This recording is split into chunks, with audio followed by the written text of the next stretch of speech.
Welcome to episode 86 of the Champagne Comedy Podcast, where we talk about the best Australian comedy show from the 90s ever made, Funky Squad, and other degeneration comedy tidbits. My name is Matt, and joining me on this podcast today is Daniel, Kim, and Tony. Hey. That's really hard to say when I'm in the rhythm for over 80 episodes of saying Alison, Daniel, Kim, and it took me a while to stop saying Prue for a bit. She will be returning eventually. Unlike us. When her cruise ship gets back to Australia, she'll be on board. Exactly, yeah. And so, but Alison can't join us today for this episode, even though she's closer to us than she normally is right now, but can't actually be on the episode. So, anyway. Yeah. So is this the first episode she's actually missed? I think it's the second time. Yeah. But this one not a bad innings, though. Yeah. Yeah. No. It's very impressive, and she's picked a good one to miss. Yeah, exactly. Well, we might as well get into this.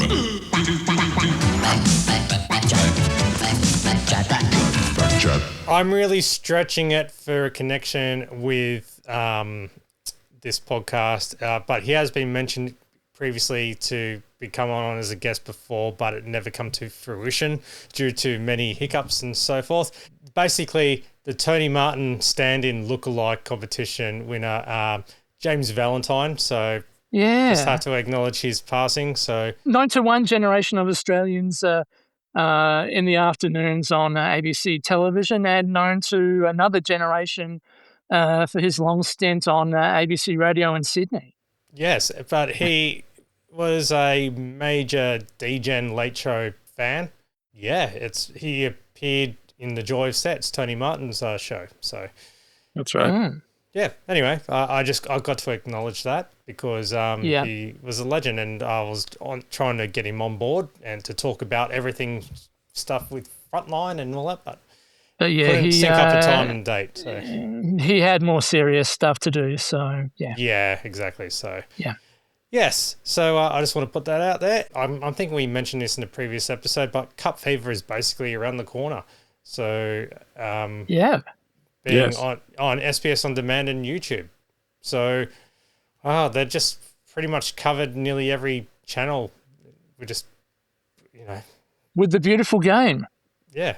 So if you do not give us stuff about sports like I do, and that's not much at all, then that will at least Cup Fever will give you something to watch on SBS. Yeah. You give me fever. Maybe they'll bring the theme song back with that. Who knows? All right. Well, unless anyone's got anything else to report. Oh, wait. Yes, you do, Tony, don't you? Yeah. Oh, well, not a huge amount, but I don't know if anybody else updated by the time everyone listens to this anyway. So. Sure. Yeah. I don't know if anybody else watched Glenn and Mick's celebrity intervention on Monday, but that was me. Yeah, yes. I think you and me, Tony, might be the only ones in the room. Oh, there was a few people complaining about it online, which was a nice fallback. Steve Molk hated it. Yeah, Steve Molk. I think the best I can say is that it's very disjointed. There are some segments in there which don't really need to be in there. Oh, look, for a first episode, you'd like to think that iron out all the kinks, but I don't know if they do proper pilots at 7 or anywhere these days. So, but it was described by one reviewer as a cross between This Is Your Life and a celebrity roast, which I think is fairly accurate. It's exactly that. That's what it is. It is just because 7 had those roasts going for a while there, and presumably Mick, either they've had a word to Mick or Mick's had a word to them that here's a way we can keep this going. Well, you had the Shane Jacobson ones, which was the Paul Hogan, and John Cleese ones, which were quite dire, dare I say. Yeah, well, this wasn't that bad, and you get the impression that it wasn't that good either. No. Well, I did... The very first sort of preamble segment with Mick and Kate Langbrook talking about who needs an intervention, that could have been cut out. Yeah. Oh, look, I don't think it opened particularly strongly. I think it kind of improved as it went on.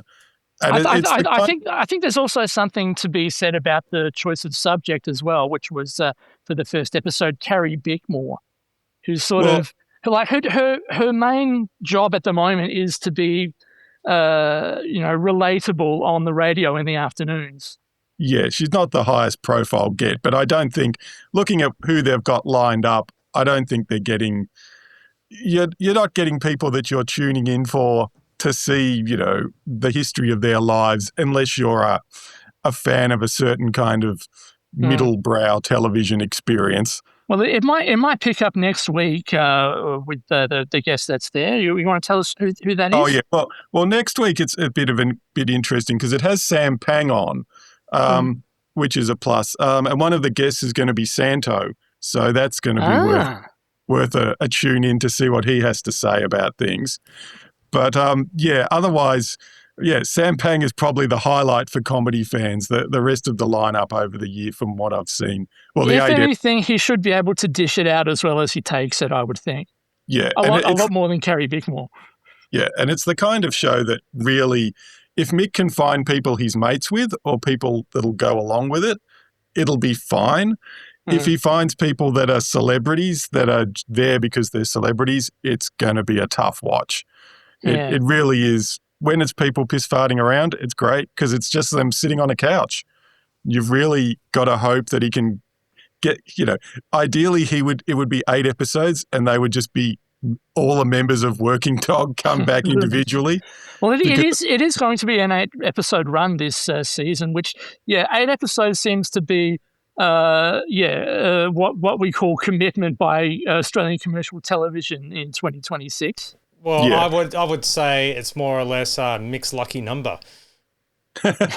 Well, he did say somewhere that he was hoping they would get through all the 8 because I don't think he has a show run longer than 8 episodes. So he's got to keep his fingers crossed there. But look, I mean, it's definitely not for everyone. And I would even go so far as to say, if you're a regular listener to the Champagne Comedy Podcast, your tastes are probably a bit more elevated than what Mick's showing. If you like stuff like comedy roasts and sportsman's nights and insult comedy, you're going to be as happy as a pig in the proverbial, I think. I really would think that I did watch a few minutes of it and then I turned it off, but I did think. Was it the first few minutes? well, I just realised that it would be better as a podcast. That's the thing. I mean, it's a show on Channel 7. Yeah, and there's a big cheap for them to run. Yeah. Channel 7 being the Roast Chook network traditionally. Yeah, and so you got something which is would be low budget that gets their Australian content quota up, and it's just. And they got trying to get you got relatable names. Well, Glenn Robbins being a really strong case there. So you're going to get your Kath and Kims watching it. Yeah, Mick is he sort of snuck back up the celebrity ladder over the last decade or so from those days when he was doing sports reports on Channel 9 on a Sunday morning because that was as good as he was getting on television. But now he's, the front bar, especially in the AFL states, is a big deal. He's got his radio show, which again is a big deal. So he's become a draw in and of himself. It's not like, the days where you'd be like, oh, it's Mick from The Late Show. It's like, no, Mick has his own collection of AFL loving fans. It's Mick from Shonky Golf. Yeah. If only it was. It's Mick from Boytown, If they can get the rest Mick of from Boytown. Tackle Happy. Mick from Mick's Love Line. Oh, that's Mick, the writer from the Comedy Company. Oh, sorry, that's Michael. Mike. Look, my verdict, putting on the Warnicky hat, is that, Warnicky. You triggered it. Thank you. Yeah, well, on our last episode for the moment, yeah. It's worth keeping an eye on who the guests are going to be. Like you wouldn't say you'd watch it automatically week in, week out, but if they can get, like as I said, Sam Pang this week, and Santo's one of the guests, if they can get, some decent guests in and Mick's got a bit of a spark with them, you might find something worth watching. You're not going to get Tony, sadly. No. I can't remember all the names, but I think Guy Sebastian is one of the roastees coming up. Yeah, he's one.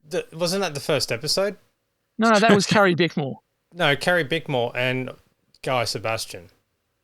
No, it was Carrie Bickmore for the whole hour. Oh, okay. Well, it just shows you. That's why I only watched the first 5 minutes. So I think Dr. Chris Brown might be another one as well. Yeah, if you're not sick of him on My Renault Rules. Yeah, but it's that kind of guest as well. They're people but you're not. It's not like, wow, how did he get that? It's like he waited in the lobby of 7 and grabbed the first, 6 people who walked in. Oh, well, they should bring a Dado in, and who knows? Maybe they've got one. A Dado and Blimpy the lactose intolerant cat. That's who we want to see. Brilliant. All right. Well, I guess that's it for back chat, and we might as well just do the full episode. Yes, we will cut. No, we're not. Hey, hang on. Hey, you missed a bit. I was going to say, come on. Yeah, I know it's a good one, but we don't need to rush. No, I'm talking about for back chat. Yeah. No. I know that we've got your segment baked, so sorry. It just, How dare you accuse me of trying to skip this? It's all in this week's TV Week, packed with great family entertainment. Oh, Jesus! Yeah, go on. Bring on your program guide. All right. I'm casting down on all of you now.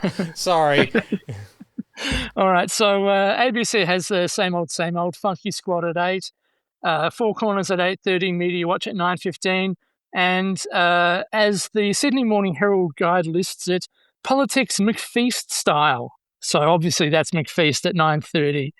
On Channel 7 at 7:30, we've got Lois and Clark, The New Adventures of Superman. Season 2, Episode 18, titled Tempest Fugitive, originally aired in the US on the 26th of March, 1995. The listing goes like this. When they are visited by H.G. Wells in a time machine, Lois and Clark learn of their future together and the utopia created by their descendants. They then must stop a fugitive from the future who aims to destroy Superman.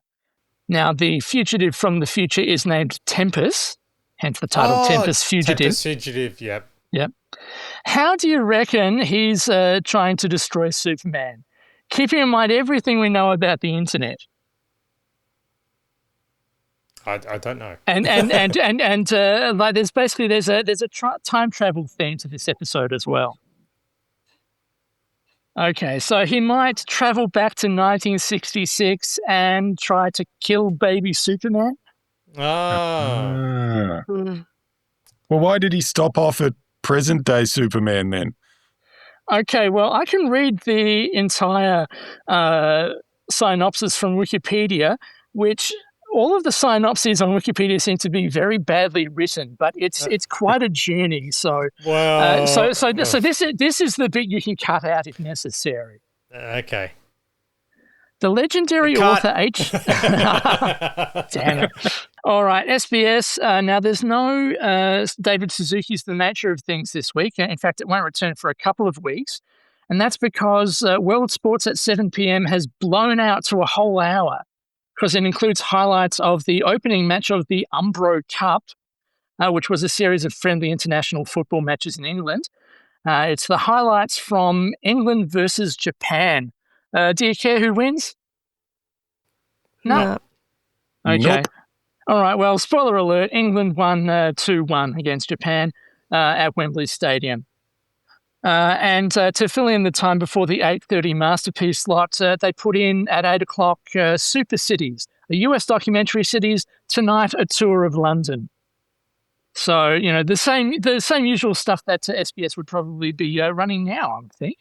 So basically it was like Google Street View, but a television show. Quite possibly. Okay. Over on Channel 9 now, at 8 o'clock, we've got Murphy Brown, Season 7, Episode 15, titled Requiem for a Crew Guy. Originally aired on the 16th of January 1995. Now, don't get out the breathalyzer just yet. You'll find out why in just a moment. So in this episode, Murphy is the only one who can't remember Jack, a crew member who's just died, even though everyone else can remember him. But Murphy is the one who's been asked to host a memorial for Jack at her house, accept delivery of his ashes, and give the eulogy. And then, when Murphy is out of the room, and this is quite the spoiler alert, we learn this. Looks like old Jack's getting one hell of a send-off.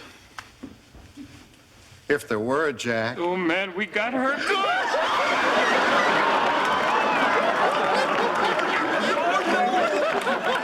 You filled it with popcorn? Dear Lord, what if she peeked inside? You'd have blown the whole thing. It was Larry the prop guy's idea. We couldn't resist. Has anybody else had the thought that this might be a really mean trick to be playing on Murphy? Yes, Corky, I have.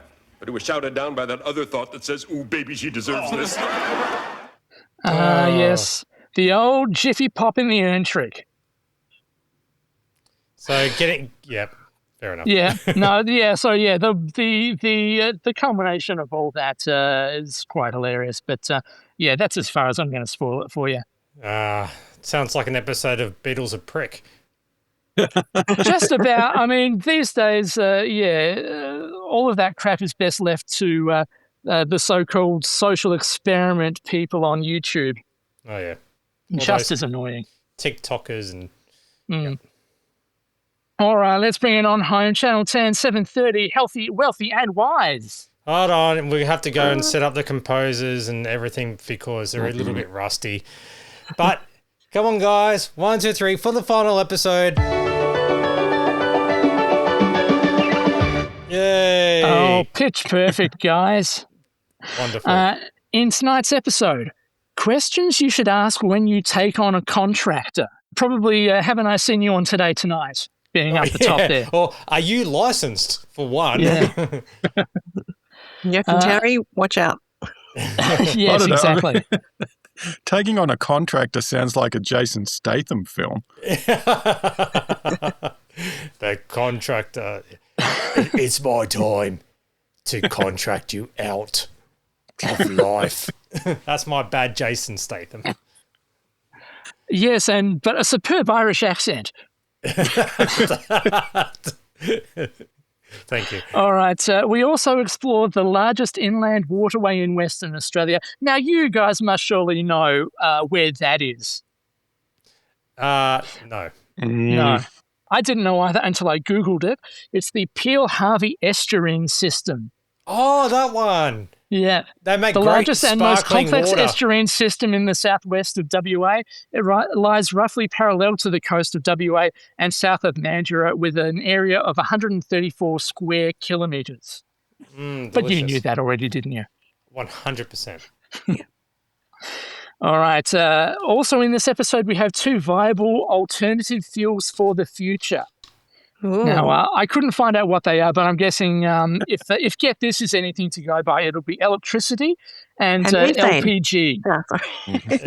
Leg power generation, basically cutting a hole in the bottom of the car and going at it Fred Flintstone style. I thought it'll be like a cheese-powered economy.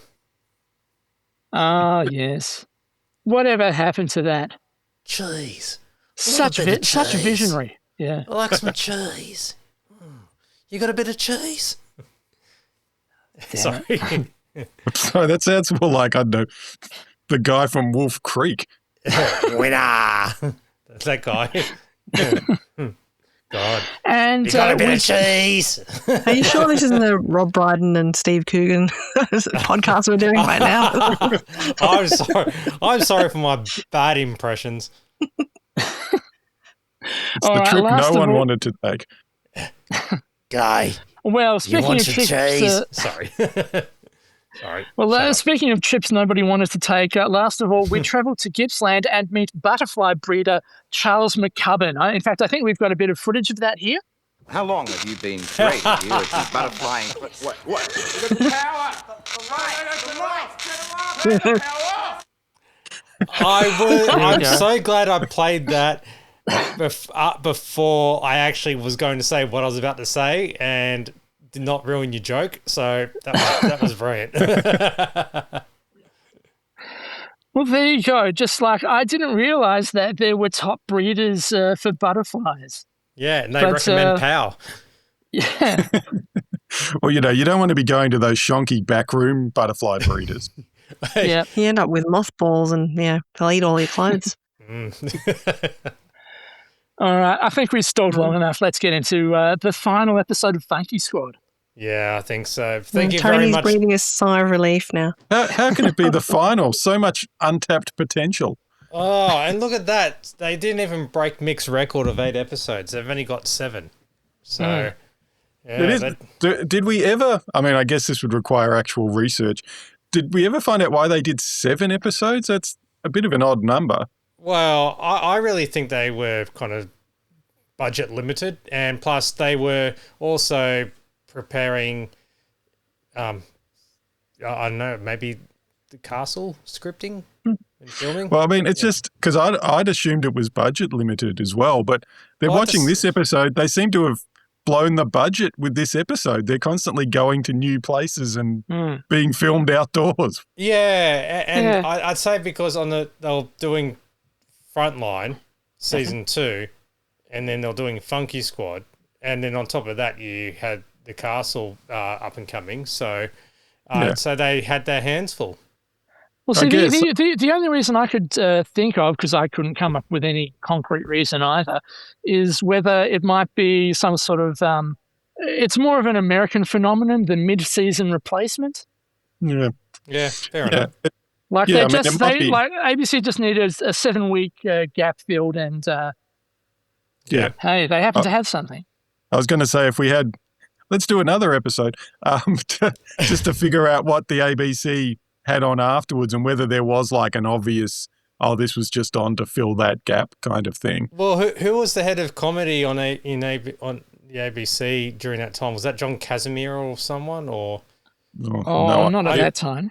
I know that Richard Filer was at one stage, but I think not at that time. No, I don't know who it was back then. All I remember is John Clark making jokes about it on an episode of Welcher and Welcher a few years later. Oh, really? Of Funky Squad?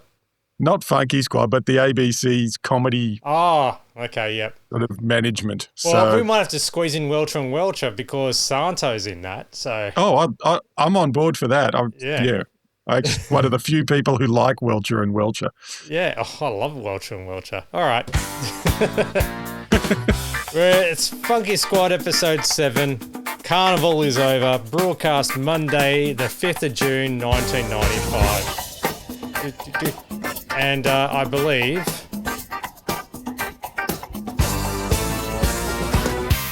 Were they ripping off anything in particular with that name? Yeah, it does sound like an old song from this very obscure 60s band called The Discoverers. The church fate is almost over. There's lots of sweeping up to do. Nice. Yes, very deep degeneration cut there. Ladies, bring a plate.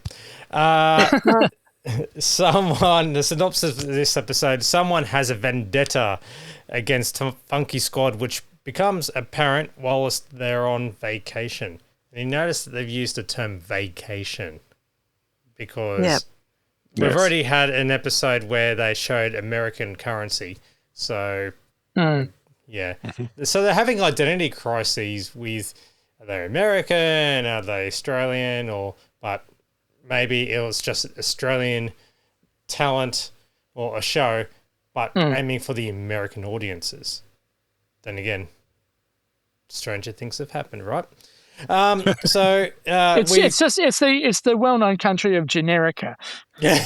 I love it. Well, we start with seeing a well-dressed prisoner being escorted by the police from Pentridge, not Pentridge. You know how he's evil, don't you?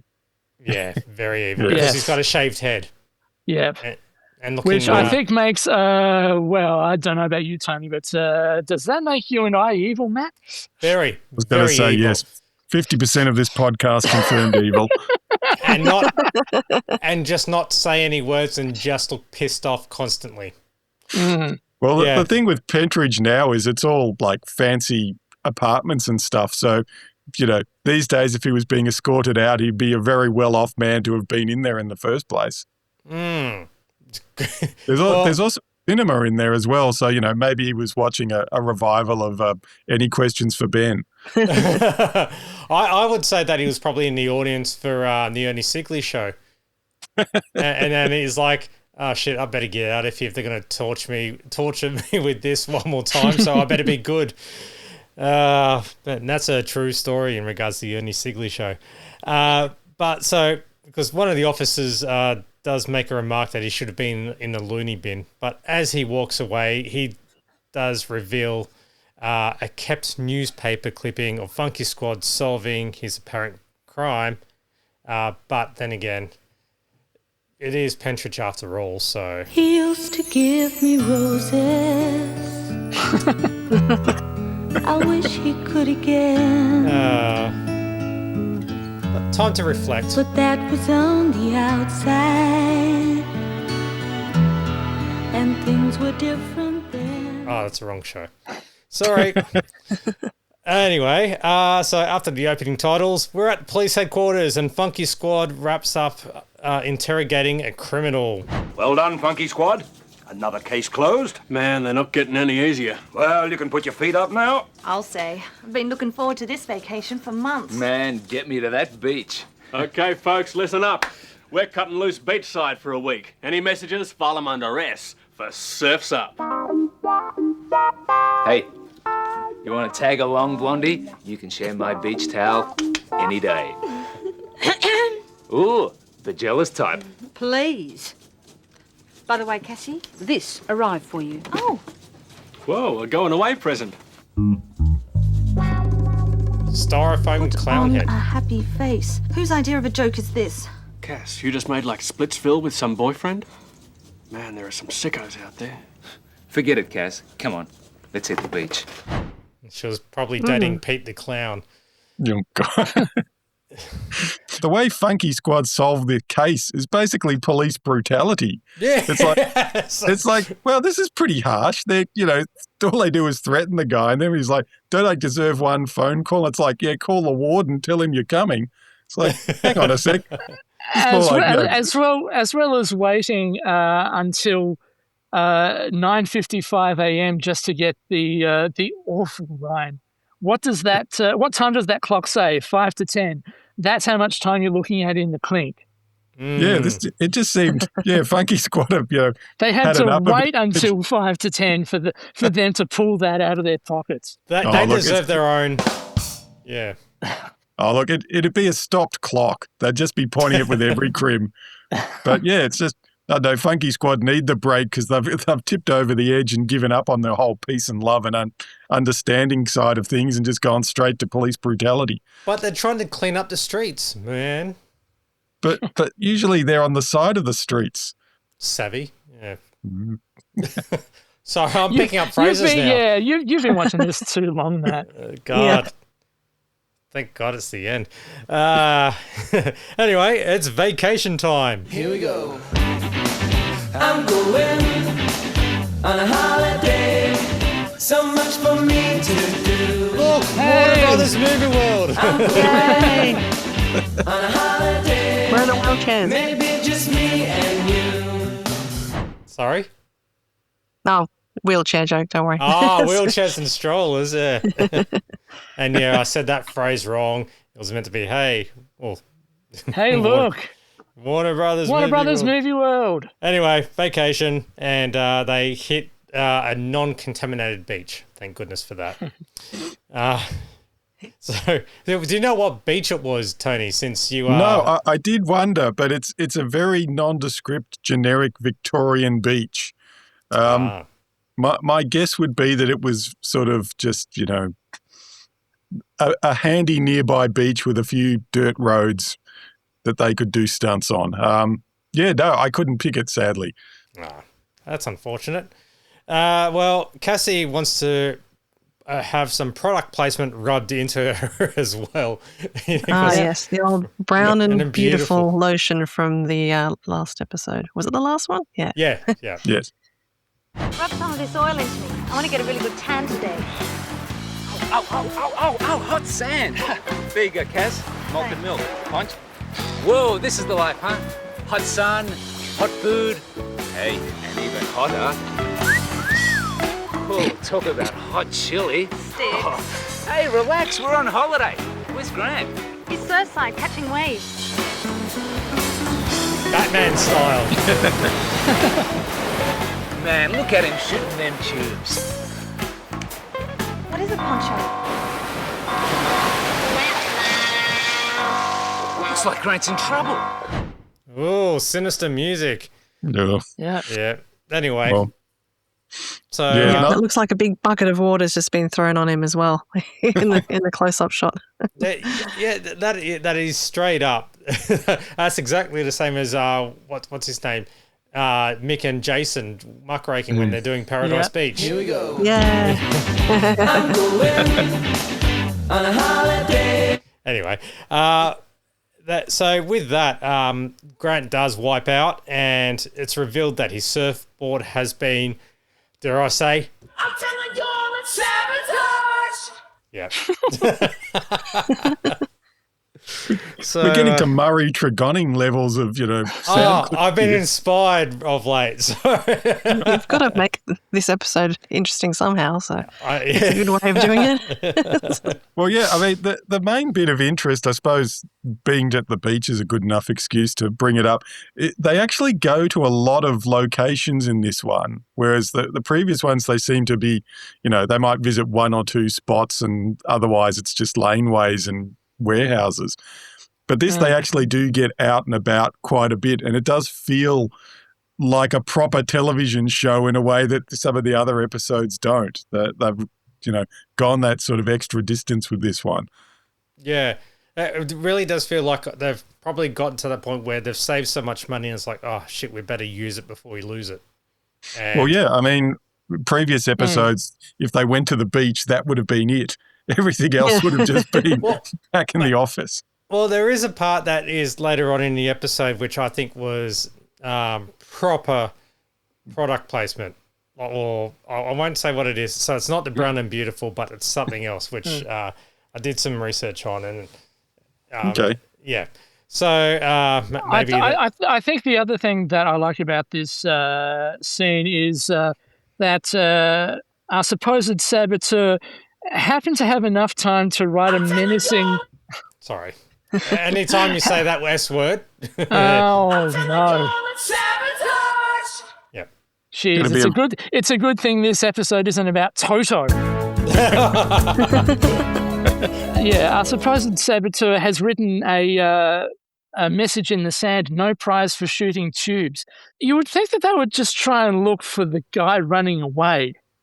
Yeah, there's footprints there even on the sand, lots of clues. Well, the fact that they took, they wrote it so quick and so neat as well. Like, I don't know about you guys, but if I try to write anything like that, will take me a good few minutes.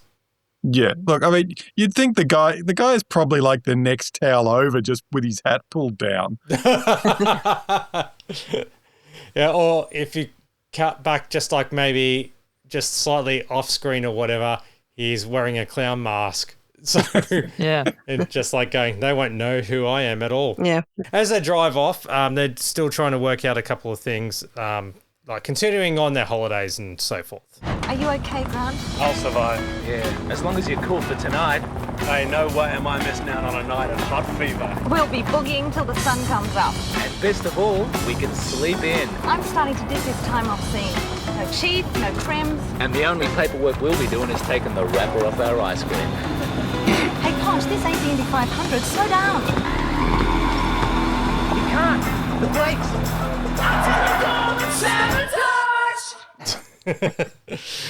Yes, it's not so nice when they stop playing the Santa Lucas Summer Holiday there. And Poncho manages to stop the car in time before nearly heading off a precipitous cliff. Thank goodness for that, because they needed to check underneath the bonnet, and wow. You guys okay? Fancy wheel work, Ponch. What's the story? Beats me. Hang on. These brake cables come loose. You're right, Poncho. It hasn't come loose. It's been severed. Wait a minute. Guys.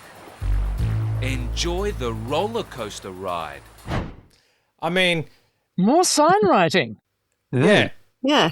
On a hot day, the engine would still be extremely hot after pulling up at the beach, and they've lifted the bonnet up and they managed to paint that note underneath the bonnet. I mean, honestly, it's clearly the work of a psycho. No normal person would be able to do such a thing. I know, right? So I think psychos are the most efficient people in the world. They get the job done. So they're completists. There's a few psycho parallels in this episode. Yeah, yes. They've been inspired by. Yeah. Well, back at police headquarters, the chief does have his concerns. I've seen this sort of thing before. Funky Squad, sit down. This is a vendetta. Say what? Someone is out to get you. But who? Must be some crim we've busted. But if we've busted them, they've got to be cooling their heels behind bars. Unless they've just been shown the exit door. Of course. Chief, have you got a list of all the prisoners released in the last 48 hours? Well, I believe that information can be accessed via the computer, but I'm afraid I'm a little out of my depth with these infernal contraptions. Poncho? Ah, yes. Good old Poncho. Amos, Beresford, Dawson. Does this one ring a bell? Green. Elliot Green. Ain't that the nutcase we nailed for sabotaging the fun park? I thought he was in the junk 5 to 7. Make that 3. Early release for good behaviour.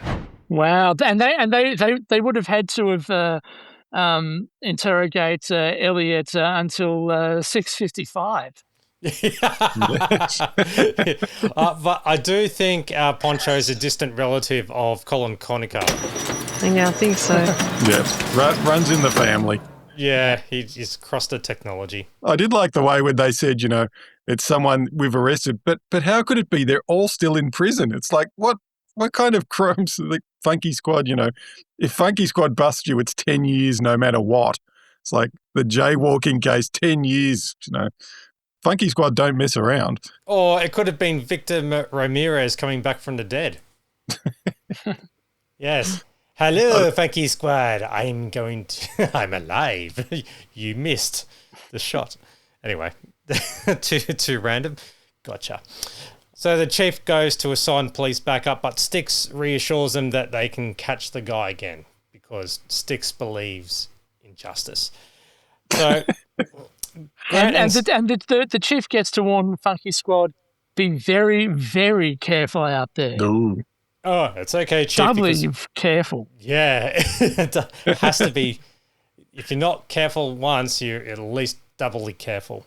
Grant and Styx check out Elliot Green's old haunt, the amusement park that has since closed down, which, I don't know, what does that theme park look like?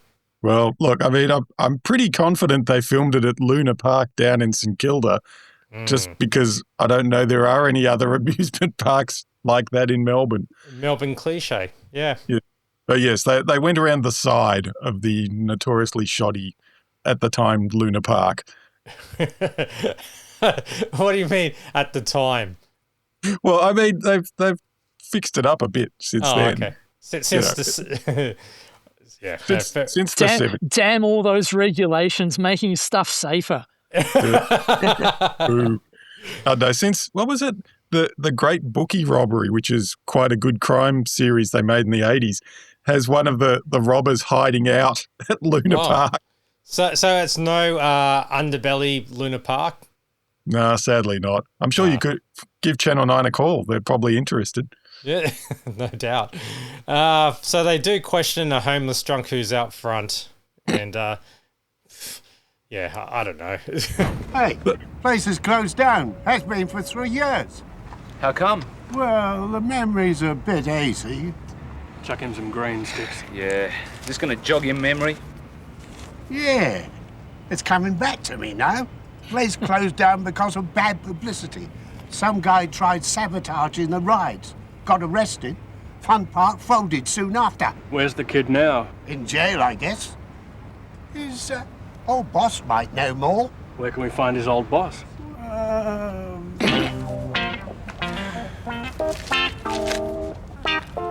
Over yonder, runs the diner. Feeling hungry? Yeah. Yep. Don't blame him for wanting more money. They only gave him $2 Yeah. initially. And also American notes as well. Yeah. And even with inflation, probably still not that much.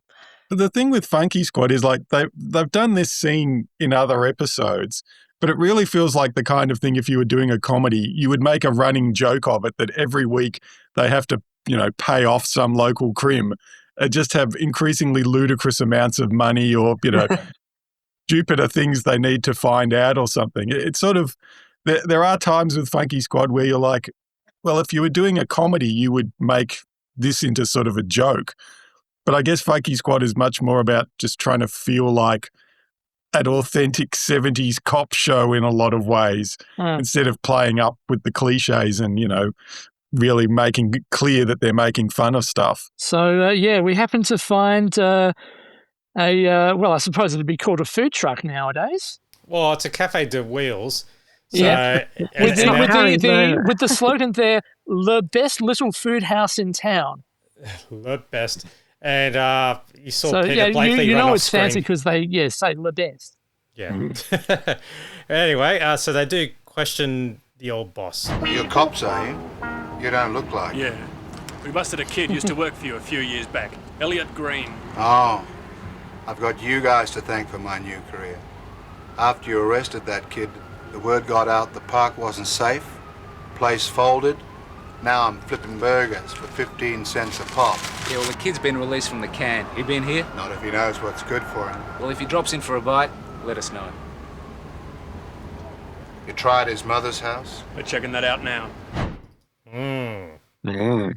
And just for the last time, just for the hell of it, 15 cents in 76 was 54 cents in 95 and $1.18 now. Oh, dude, that's a cheap burger. God. No wonder that's the sort of price where you wouldn't question what sort of meat's in it. No, you'd be take the burger and run. It gives it an insight into what kind of business he was running. Like, if this is a step up from running an amusement park, what kind of amusement park was he running? Yeah.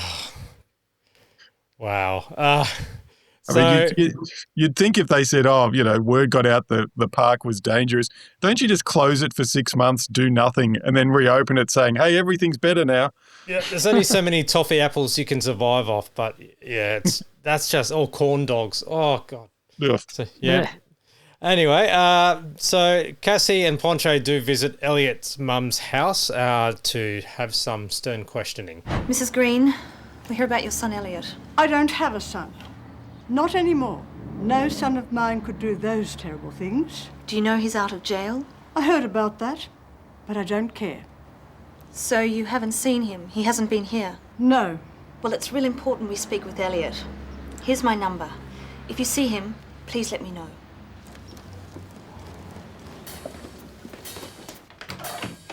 Oh, and there's the hi-hat of suspicion. It's all right, dear. I won't let them touch you again. He was there the entire time. What? Yeah. Well, not only just that, it is time for an ad break, and what an ad. Sandpiper's here, pass it on. Hey, Sandpiper's here. Oh, Sandpiper's here. And here it is. The limited offer Gemini Sandpiper. A special Gemini at a special recommended price. Exclusive colour scheme, steel-belted radial tyres, sports wheel covers, sensational seats, and a radio stereo cassette. The limited offer Gemini Sandpiper. Limited offer. Limited offer. Limited offer. Hurry. Special Gemini, special recommended price at your Holden dealer now. Well, it's not the Toyota Cartwheel or the Holden Kaput. So Yes, apparently the Sandpiper's here. yeah. That's what I've heard. Supposedly, and this may be completely incorrect because it's based on very youthful childhood memories. Supposedly, there was some deal about the Sandpiper logo. Like there was one set more of legs than there were of birds, or one less, or something. But, you know, as a 6-year-old who was obsessed with cars, this was the kind of thing that I knew about. But, yeah, supposedly, if you count the birds, there's like 6 birds, but there's 13 legs or something. Oh, okay. I'm looking at it now, and I can't. Oh, actually, it's a low resolution image. So Yeah, I looked at it when I was watching, and it was like, oh, you can't tell. But, yeah, I've no idea. Maybe I even made it up as a easily entertained child. But, yeah, it just, yeah, I was like, why do I know something about the Sandpiper logo? Why was this a big deal? Yeah. What's going on? And what a bizarre logo too. So if I can get a higher quality thing, it's it hurts to look at the logo. Well, we'll save it for the Sandpiper logo podcast. Yeah, done. Coming soon. I can't wait to get my limited edition Holden Gemini Sandpiper from Neil Nielsen. Ah, of course. Well, so Funky Squad are out for dinner. That's Il Cantuccio, I believe. Yeah, you Google it, it does come up, but I think it might be closed now because I can't find any current. Well, here's the thing. Is that due to sabotage as well? Yeah. Well, here's no, I'm not playing it for that. I will say that. Hold on, I did some research on this, and. Okay, so here's the restaurant, okay, in the TV show. Yeah. Right. I looked it up. That is where the restaurant is today. It's now Foss's Distillery at 209 Lygon Street, Carlton. Okay. So they've got rid of the window air conditioner unit and fill that in with some more stones, and they've got what looks like a television instead of a window. What is that, a poster? Well, I'll switch back to the... Might be a display screen. Yeah. Yeah. Do they even have posters anymore? No. Cube glass windows are kind of gone. Mm-hmm. Yep, the doors are gone. Yep, doors are gone. The air conditioner's gone, yep. They still have 2 plants at the front, but they're completely different. And they're not in the square boxes, yeah. So there you go. You still got the so that is a proper location, and I got a feeling, and I'm happy to be proven wrong, Santo. If you feel free to drop in and come in onto the podcast and say that maybe a family member might have owned it or some connection, maybe who probably contributed to the budget for the episode. So I don't know. I'm just saying that it was a restaurant, it was a proper location, and now it still exists as a brewery now. And, well, that sounds like they got a really delicious menu. Hey, Maria, this is the best linguine with clam sauce I ever tasted. I need to fatten you up, Sticks. I can't see you're too thin. Are you married yet? Maria, come on. This is the 70s. Some girls don't get married till they're at least 25. Mamma mia. Just in case you change your mind, my Alfredo, he's still a bachelor. So, where's Senor Poncho? He's back at HQ, putting the feelers out in a crim. Oh, I never asked this before, but why he no talk? Maria, Poncho took a bullet in the tongue. No, Paula? Mamma mia. The fact that Maria was going to Sticks, I got to fatten you up. All I can think of was healthy, wealthy, and woggy. Yes, you must eat. Have you eaten? Yeah. and so forth. So And yeah, actually, this scenario with Poncho does bring up something I'd never really thought before. What's that? How does Poncho eat? Oh. I've never really thought about it before. I suppose because I've never been without my tongue. As much as some listeners to this podcast would want them to be separated. He probably eats it like a duck, just in the mouth and then just swallow whole. Put some stuff in a blender and swallow it. Yeah. And just gives a bit of a... Do we know that he doesn't have a tongue? I mean, we've just been told he took a bullet in the tongue. Wait a minute. And that he can't talk. Daniel, I don't remember at the beach earlier in the episode where Styx gave Poncho a hot dog. So you don't see him eat it, but he took the hot dog. So he eats normally. Well, I mean, he could possibly, he'll chew the food and then he's kind of got to throw his head back and hope it'll roll down naturally. I'd say that he's probably got like seagulls. His tongue is still there, but it's just got a hole in it. Yes. And so he's probably good at whistling. And not so good at talking. Yeah. No. But yeah, I'm fighting the urge to Google how do you eat if you have no tongue. No. Don't do that. I will leave that to you, dear listener, to do. Yeah. Or not, it could be interesting. It could be shocking. I don't know. Well, and I kind of want to know, but I don't want to know. So if you do want to check out that restaurant location, again, the address is 209 Lygon Street, Carlton. So you just stand out the front, and it's now a Fossey's Distillery, but it was an Italian restaurant where Cassie, Styx, and Grant ate. Tell them the Champagne Comedy Podcast sent you, and you'll probably get a very dark look back. Just keep an eye out for the As Seen on Funky Squad sign. Yeah. Well, the Funky Squad believe Elliot has gone underground, so Cassie heads home for a hot shower. Psycho vibes. Sorry. Yeah. And after a creepy clown laugh, a phone call, and a note written, I don't want to be that guy. Come on.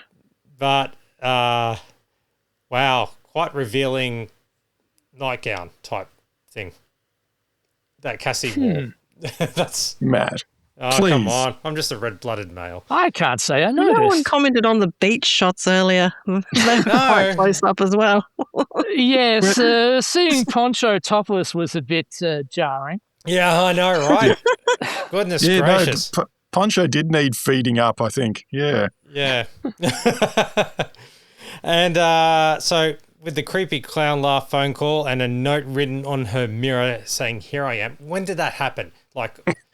Honestly, she would have seen it when she goes into the shower, and then, but anyway. Well, then again, she didn't really hop into the shower, so it could have happened at any time. Yes. Yeah, if it's the old secret sign writer again. She'll be that stalker will be great for signwriting business. Just magically appear. It's early Banksy. So you would think that they would use their powers for good and not evil like this. Yeah. Well, the mirror does say, "Here I am." Just emphasize that. The mirror says, "Here I am." Okay. Again, here I am on the mirror. The boys gather at Cassie's place after her scare, though. So, just to make sure that everything's okay. What a freak out. To think the creep's been inside my pad. From now on, we play it safe. Could be this weirdo knows where we all live. So what now? Sorry, Cass, don't want to cramp your style, but I say we move in here. Safety in numbers, dig? But where are you all going to sleep? Oh, I've got my bed.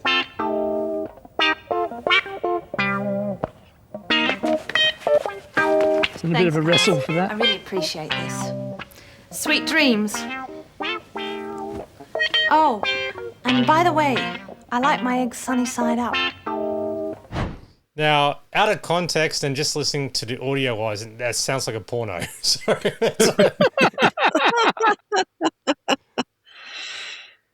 Oh, goodness gracious. Well, but so the next... yeah, here comes the comedy in this next scene. Oh yeah, the next morning the guys are trying to make breakfast, and yeah, how and comically failing. Yes, because they're men. Yeah, of course. Well, yeah, I mean, You guys are the worst. Are you sure Cassie said we had to help cook? Next she'll be wanting to burn her bra. What was that about burning? Toast! Oh, here. Give me that. Now, who's for pancakes?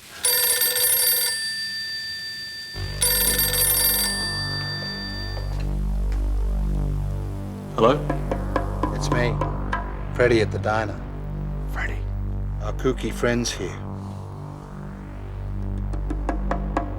Elliot, what does he want? His old job back. Can you believe the nerve of the guy? He's more nuts than I thought he was. Keep him there as long as you can. Sure thing. Sorry, bud. He's gone. Come on, let's go. Too late. He's split. All we can do now is sit tight. Well, I guess I'll get started on those pancakes then. And cue a montage of morning maintenance. I'm just summarising it up really quickly for that. Well, I mean, all the cleaning. The bit with them blundering with the cooking is like, well, do they live with their parents? Oh, how do they? Yeah, they're meant to be like accomplished policemen, and they just can't even. I mean, putting those, they have the typical 70s style portable electric wok, and he just smashes the eggs skillet. right inside them. Yeah, the electric skillet. That's right, and yeah, the electric juicer as well. That's a nice. That's right. He's trying to like put the entire orange or whatever it is in the juice. Yes. Like, Yeah, they cut it vertically and not horizontally, so which makes it more difficult to squeeze the juice. Yeah, I was confused by that scene. Then again, I was also confused. The guy in the diner making a call, does he have a phone in his like food truck or what is? Yeah. How did he do that? Phone in the food truck. Okay. Good With point. a very, very long cord. I was going to say the extension that cord is just nobody would trip over. Rock health and safety. Don't forget that. Yeah, that's true. hacked into the phone line next door. Yeah, he does still kind of own or run the place in a way. It's just it's closed. Yeah. Well, Cassie does receive a letter during their breakfast time. Ah, Miss Cassie. Tony. This just arrived. Special delivery. Who's it from? I don't know. It was just on my desk downstairs. Hey, could be a secret admirer. Thanks, Tony.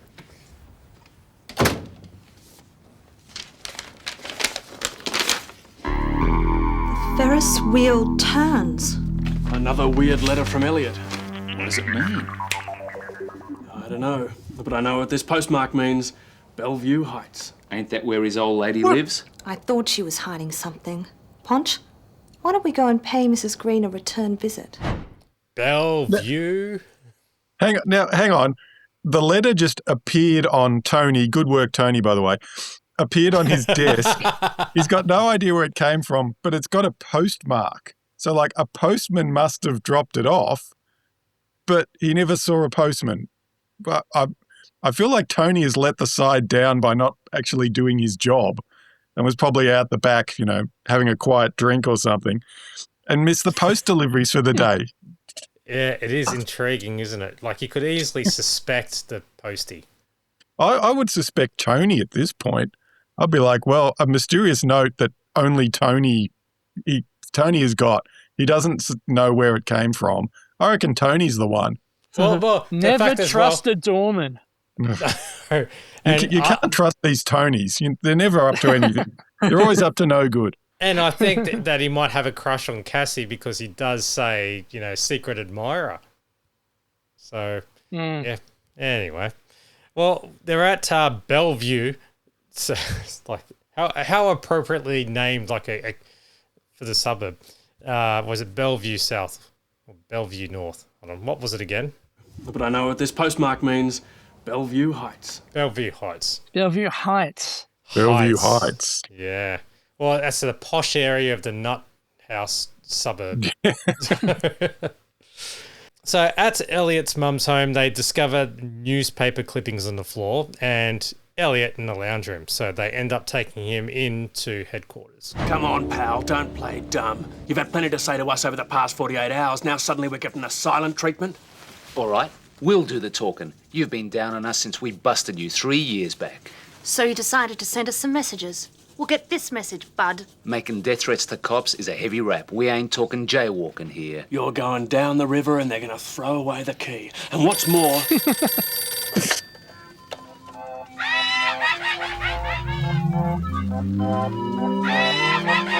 I'd like to go home now. Creepy. And there's his one and only line. Although I feel like they were treating Elliot very badly. I mean, he could have been shot in the tongue like Poncho. Well, that's true. Look, I think we've established that once Funky Squad get you into HQ, they're basically bringing out the phone books and laying into you. Yeah, especially when they were meant to be on vacation as well. So they're going, fuck this. Let's just go all out. Yeah. We'll give you this one for free, Chief. Well, it's time for an ad break. And just a word of warning, it is a community service announcement. Lights, camera, action. Hey, I'm Joey Alvarez. I play Sticks in the hit TV series Funky Squad. You know, we share a lot of light-hearted moments out on the beat. Come on, Sticks, we're on duty. But one thing that ain't no laughing matter is drink driving. Play it safe with these simple rules. 5 drinks in the first hour, then 3 every hour after that, and then 2 in the next hour, and then 1 every hour after that for the rest of the night. And if you think you might be over the limit, don't drive home without a strong black coffee. Drinking and driving, that's bad jiving.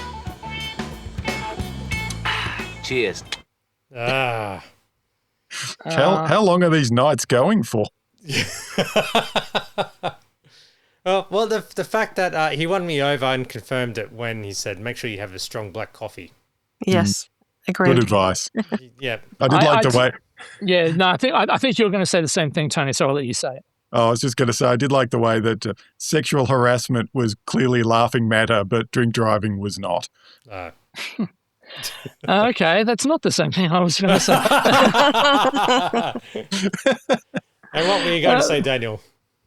I like the subtle shift when he laughs and then says very seriously, looking off to the side, as though you're pretty sure there's cue cards off to the side, reminding him to say there's no that drink driving is no laughing matter. Yeah, it was a surprisingly poor performance from Joey. He didn't. It seemed like the kind of performance you would give after sort of the court had ordered you to do it. Oh, definitely. Yeah, because instead of his 5 drinks in the first hour, I'd say one time he did 6. Yeah, and it went downhill from there. And it's like, he lost track of which hour you were supposed to cut down from 3 to 2 per hour. And the strong black coffee, he had decaf. Yeah. Oh no! Rookie mistake. Yeah. So he's been punished for doing those community service ads. Well, Funky Squad head back to Cassie's apartment, trying to work out who else may have a grudge. And then Grant thinks it's Elliot's old boss, Freddie, who lost the amusement park all because of the whole park being... Sabotage! Yeah, sorry. Shame on me for using that shit. Damn. Closed. Now where do we find him? The fun park. Yeah, sure, Grant. I mean it. Grant, it's closed down. Think back through the clues. A clown's head, a shooting gallery, a roller coaster. A Ferris wheel. What do these things have in common? But why would Freddie tell us where he is? Because he's got a score to settle, and he wants to deal with us on his own turf. It's Piss Week World. So... Hang on, now I need you guys to help me with this. The guy who owns the amusement park is behind it. So Elliot the psycho had nothing to do with it. So he just waited till Elliot got out of jail to launch his scheme. was his scheme to have Elliot in trouble, or take out Funky Squad and blame Elliot, or just make a lot of creepy phone calls and weird messages? I couldn't quite figure out what his end game was with all this. Well, I think it's the 15-cent burgers that just weren't making the cut. So he's like, fuck this. Whoever orders the next one, I am going postal on them. So I guess the mad cow had finally got to him. But yeah, like it was just like, it all sort of made sense till that last twist. And then it was like, wait, why is he doing all this? It made sense for Elliot to be crazy, but then it's like he's framing Elliot, but he also wants revenge on Funky Squad? What? Yeah, might have to slip a few more greens to the homeless guy to find out. So for a homeless guy, he's well knowledge. So, yeah. I do have to point out that if you are watching Funky Squad for the compelling mystery plots, you perhaps may want to reflect on your choices as far as viewing they're go. more plot holes than plots.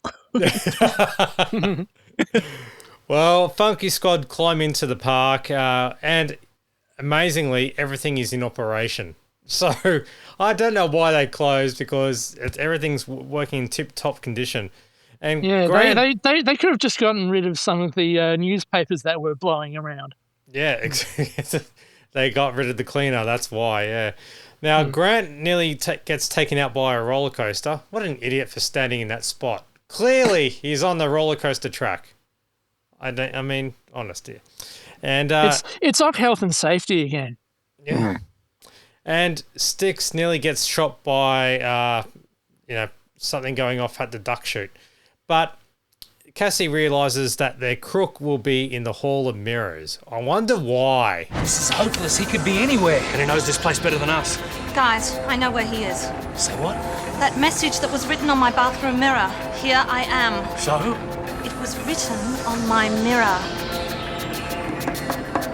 The Hall of Mirrors. Wow. Hang on. The two things are connected? Well, what would happen if you write red rum on the mirror? So, I mean, honestly. Gee, maybe the killer might be in Dan Murphy's. And now, in a scene that resembles the man with the golden gun, Funky Squad I'm right. That's not a comparison people are generally making with Funky Squad. Well, yeah, fair call. So Funky Squad confuse Freddy in the Hall of Mirrors with their reflections. And once delirious and completely confused, they reveal who it is. If it wasn't for those meddling kids. Yes.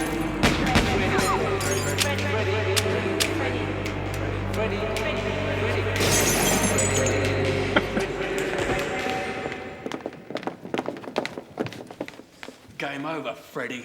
It's time to face the real world.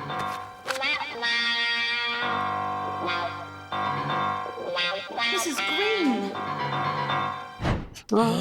It's green with envy. And you're right. I think this episode is the most that Funky Squad has been Scooby-Doo without the dog. Yeah. But yeah, I give them credit for how they filmed the whole Hall of Mirrors things without actually seeing the camera within the reflection.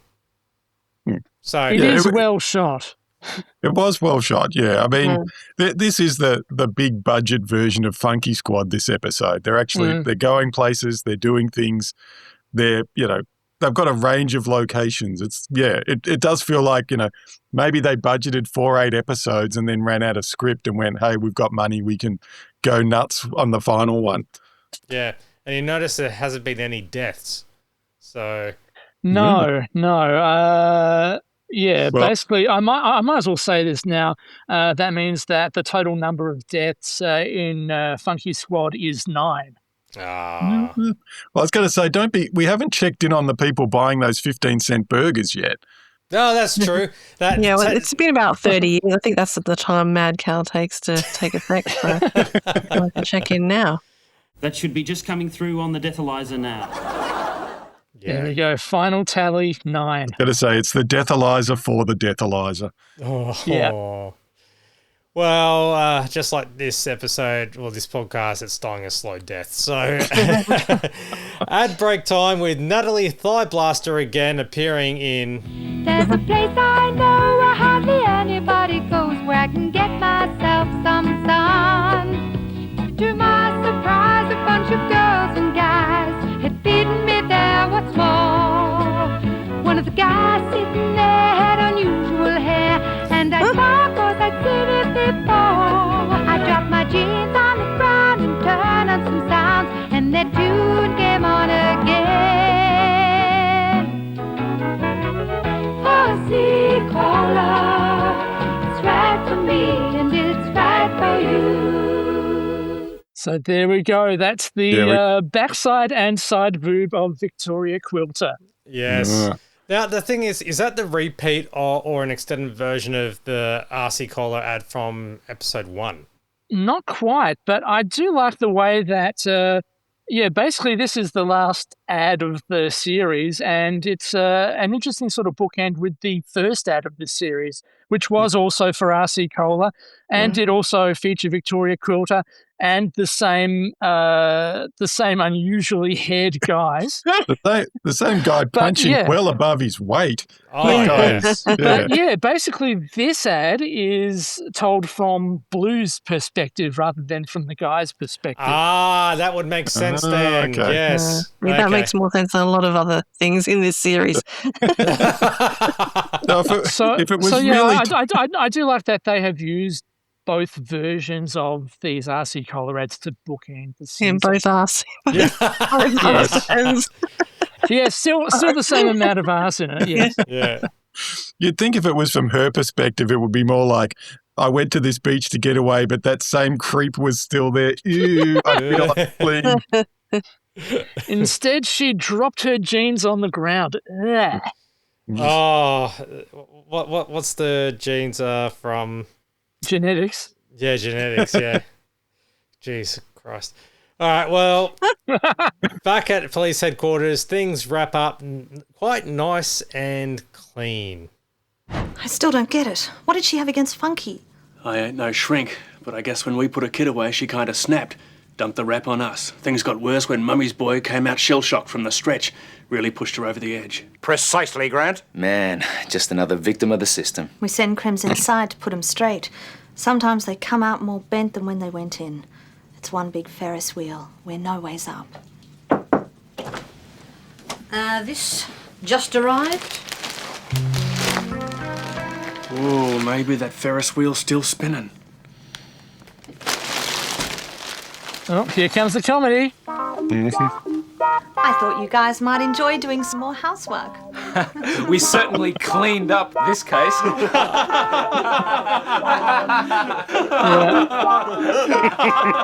Oh, they're so funny, those feather dusters. Oh. Well, there you go. You'd think after an episode based around getting creepy mail, they might not have opened a mysterious package, in police headquarters in front of the chief. They could have just, ended with a giant explosion and, Funky Squad will not return. A la Barja style.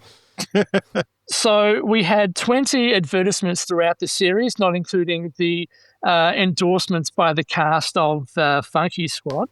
Actually, just on that, did you notice that we didn't get any ad from the actor who plays Poncho? No, because it would have been... Yeah, good point. I mean, they could have had a voiceover doing all the heavy lifting, surely. Like, what do you think he would have endorsed if he'd had an ad? Toothpaste, lip mouthwash. Yeah. Maybe something IT related. He seemed to be a whiz on the microfilm. Yeah. He'd probably be something computer related.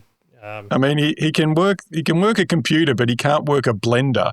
So there's a bit going on. There's a backstory there that should have been explored more.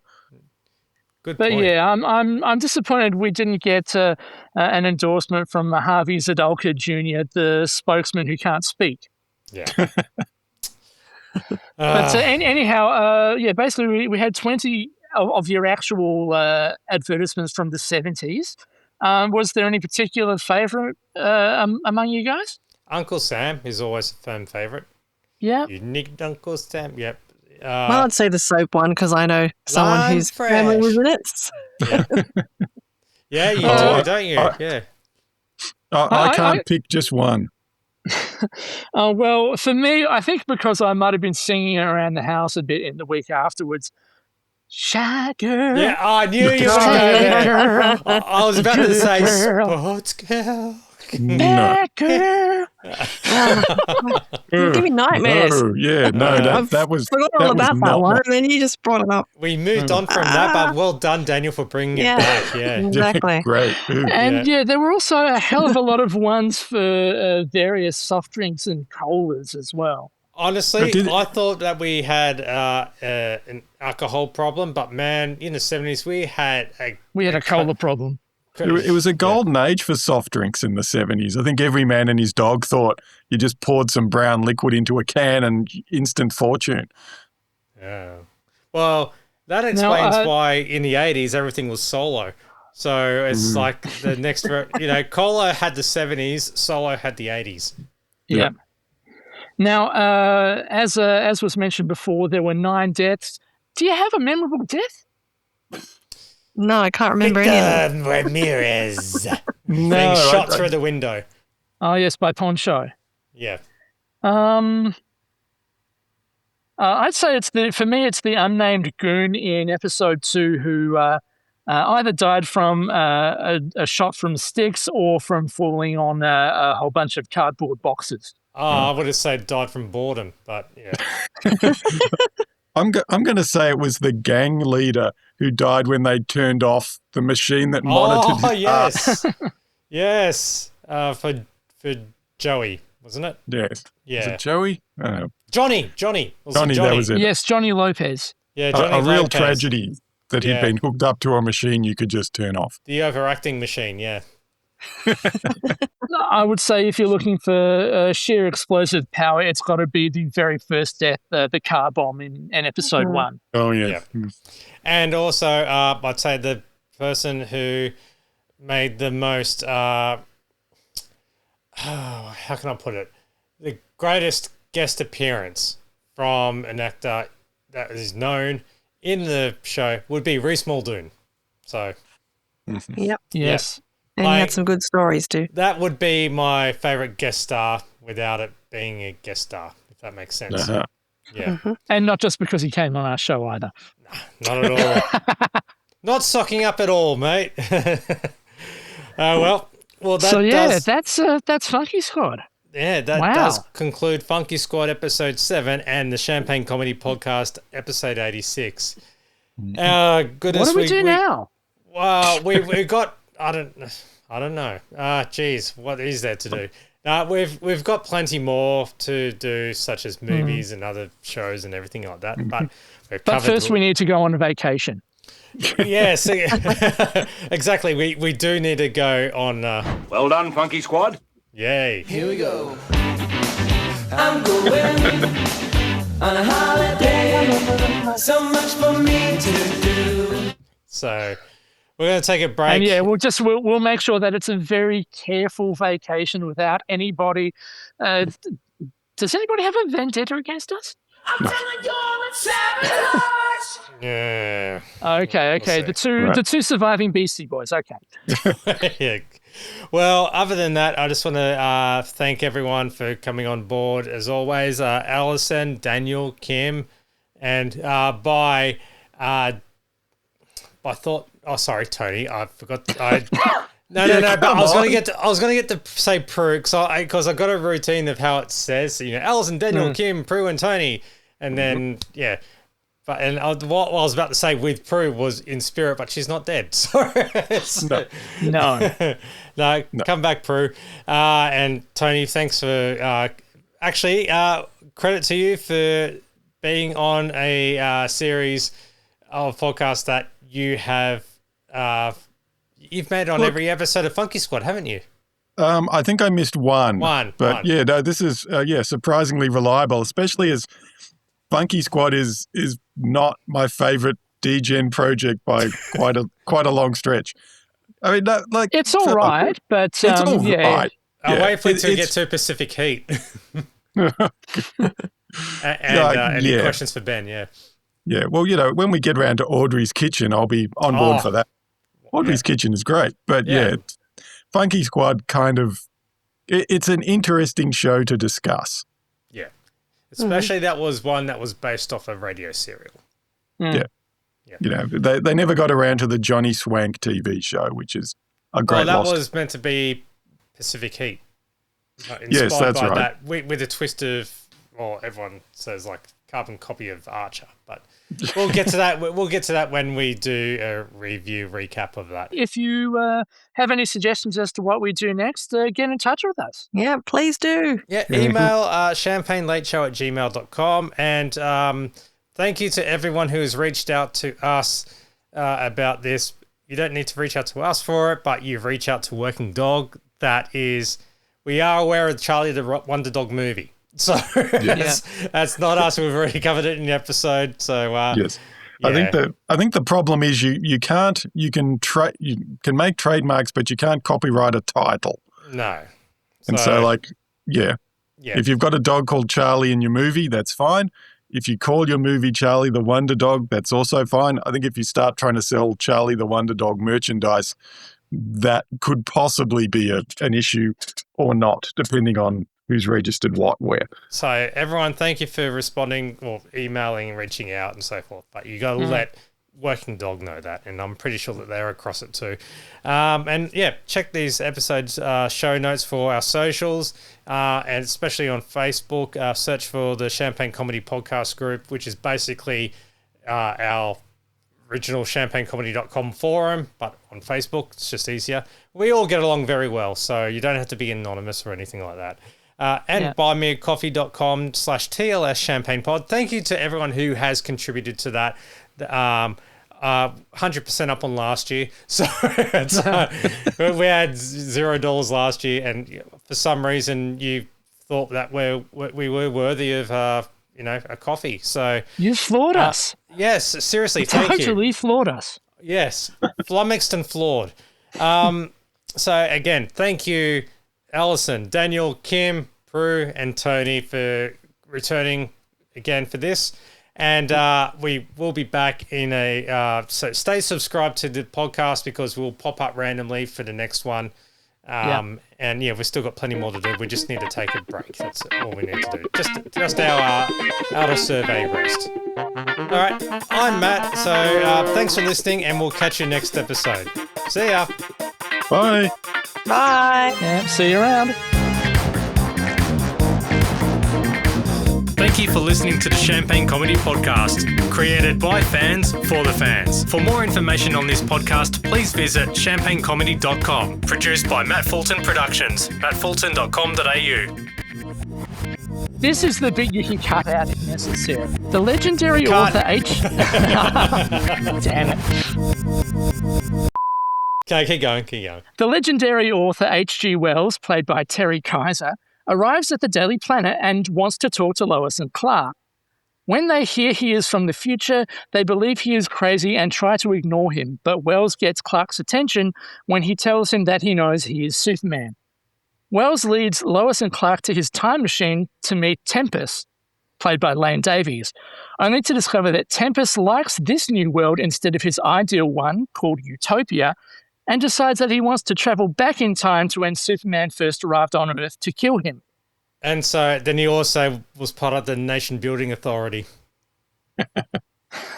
Quite possibly with Well, there's not only Utopia. There's an opposite Utopia which I'll get to in here. Tempest and Wells travel back in time, but Wells changes the date to 1866 instead of 1966 to earn some time, while at the same time he leaves behind the instructions of how to build the time machine. Superman builds the time machine, and Lois and Clark get to 1966, where they realize that Tempest and Wells traveled to 1866, and they head there too. Like I said, very badly written. In 1866, Tempest reveals the truth about Superman's true identity to Lois before he travels with Wells to 1966, and Lois is furious with Clark for not telling her. Eventually, they all arrive in 1966, where Lois and Clark manage to stop Tempest killing an infant Superman, and they make sure the Kents will find the baby. Wells takes Tempest in dystopia, which I'm guessing is the utopia that doesn't materialize, and returns to take Lois and Clark back to the present, but a few moments before his first arrival, so they will not remember anything, including Lois not remembering that Clark is Superman. Lois writes it down before they travel, but Clark finds it and takes it away before Lois can read her own notes. So, everything's going on in this episode. Flummoxed. I was going to say things were different back when we had to rely on television just for entertainment. Mm. That's a big blurb to squeeze in a program guide for TV Week. And still very badly written. But yeah, it's basically Lois and Clark meets Back to the Future. Did it have a was it Adopt a Dot or a G code on it? Oh yes, there was a bit of talk about that. You've been digitizing VHSs? Oh yeah, just family recordings and stuff, and then one of them came up with a reality show called The Villa, and it had some white dot in the bottom right hand corner. So I just went, is that Adopt a Dot that I just found? Yeah. so that would have dated it to the year 2000, sometime after the Sydney Olympics. It was, yeah.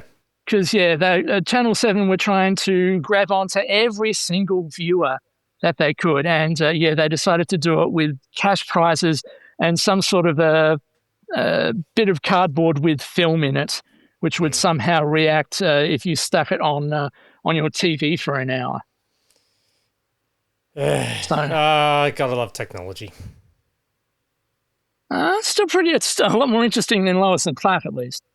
And Eddie, this one's for you.